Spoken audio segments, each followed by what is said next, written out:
This happened a few years ago, back when I was in college. And I swear, to this day, I don't know how much of what we saw was real or how much was some twisted nightmare that refused to end. I've told a few people this story over the years. Some laugh it off, some tell me I'm just exaggerating, and others just tell me I shouldn't talk about it at all. But I can't keep it buried, because every time I close my eyes, I still hear the sounds, the scratching in the walls, the footsteps that didn't belong to us. Back then, I had a small group of friends, Ravi, Ajay, and Karthik. We were all in that phase of life where you think you're invincible, like nothing bad can ever touch you.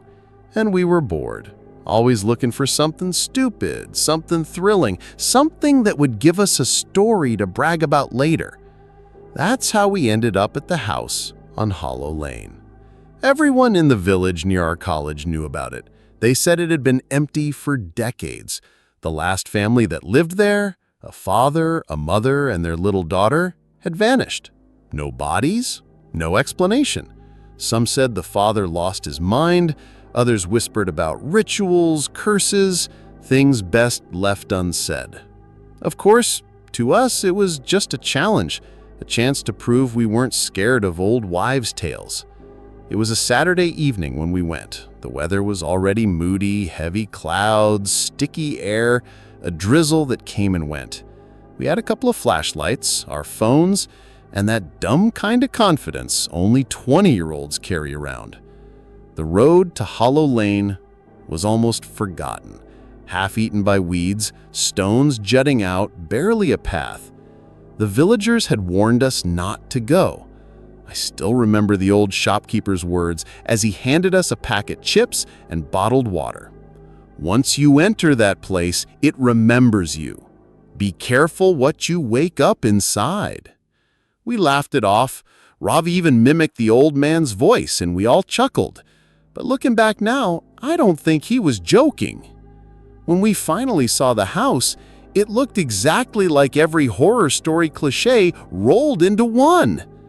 2 stories tall, though the roof sagged on one side, windows broken, jagged like teeth, the paint long gone, just gray wood eaten by rain and sun. The front gate hung on a single hinge, groaning when the wind pushed it. And the silence. That's what struck me first.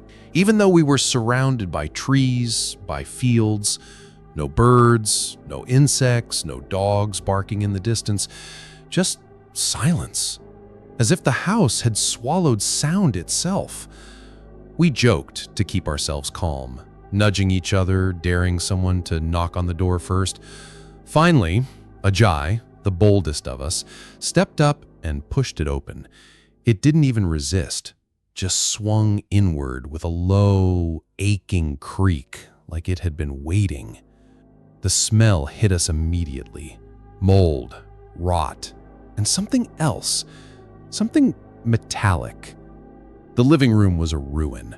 Broken furniture covered in a blanket of dust, wallpaper peeling like dead skin, and on the far wall, deep scratches, not random marks, deliberate, long vertical lines gouged into the plaster. Probably rats, Ravi muttered, though his voice didn't sound convinced. We went deeper. Our footsteps stirred up the dust, and every time we spoke, our voices sounded too loud, too sharp in the heavy air. In the kitchen, the counters were overturned, but on the table was a plate. A single plate. Clean. White. As if it had just been set down. That was the first moment I felt something twist in my stomach, like we weren't supposed to be there. But we pressed on. Upstairs, the air was heavier, damp. My flashlight flickered and I smacked it, muttering. We split, Ravi and Ajay to the right, me and Karthik to the left. Stupid idea, I know, but at the time, it felt harmless. The room I entered must have been the daughter's. Small bed in the corner, faded wallpaper with little flowers, and on the floor, toys. Most were buried in dust, brittle plastic and wood, but one A small doll with cracked porcelain skin in a faded red dress sat upright, clean. No dust, no cobwebs. I bent to look closer, and for a moment, I swear I saw its glassy eyes move. "Hey, check this out," Kartik called from the hallway. His voice sounded strained. I left the doll and joined him. He'd found a diary. Pages yellowed, ink smeared. Most of it was nonsense. Scribbles, words crossed out. But the last page, it read, "They're in the walls. They're always in the walls." That's when we heard it. A faint scratching, like nails dragging slowly just behind the plaster. Kartik froze. "You hear that?" We pressed our ears to the wall. Scratch, scratch, then silence. I laughed nervously, trying to play it off. "Must be rats, right?" But deep down, I knew. No rat moved like that. We rejoined the others in the hallway, and before we could say a word, Ajay asked, "Where's Ravi?" I blinked. "Wasn't he with you?" Ajay shook his head. His face had gone pale.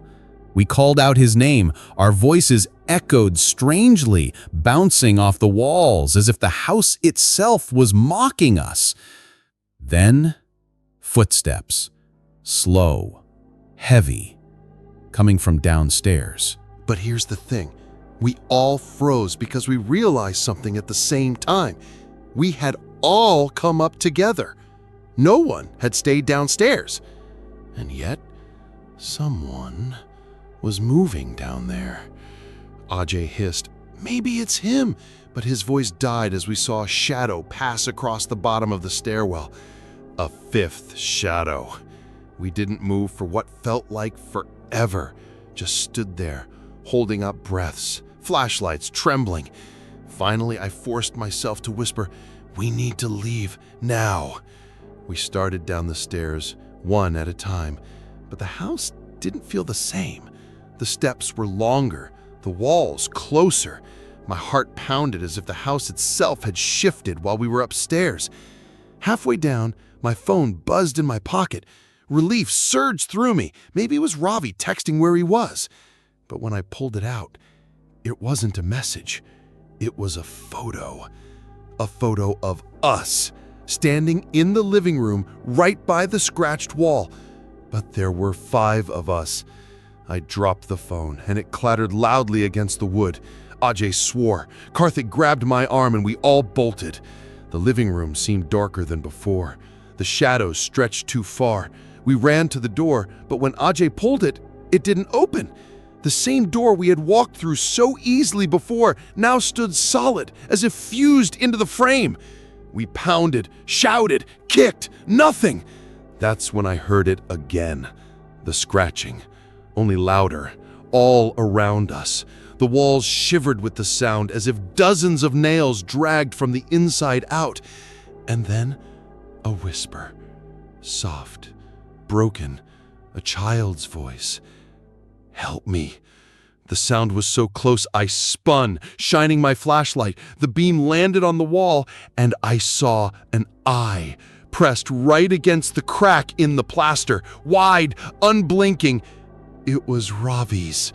We screamed. Ajay grabbed a broken chair and slammed it into the wall. The plaster cracked, dust exploded into the air, and for a moment I swear I saw fingers pushing out from inside, grasping for air.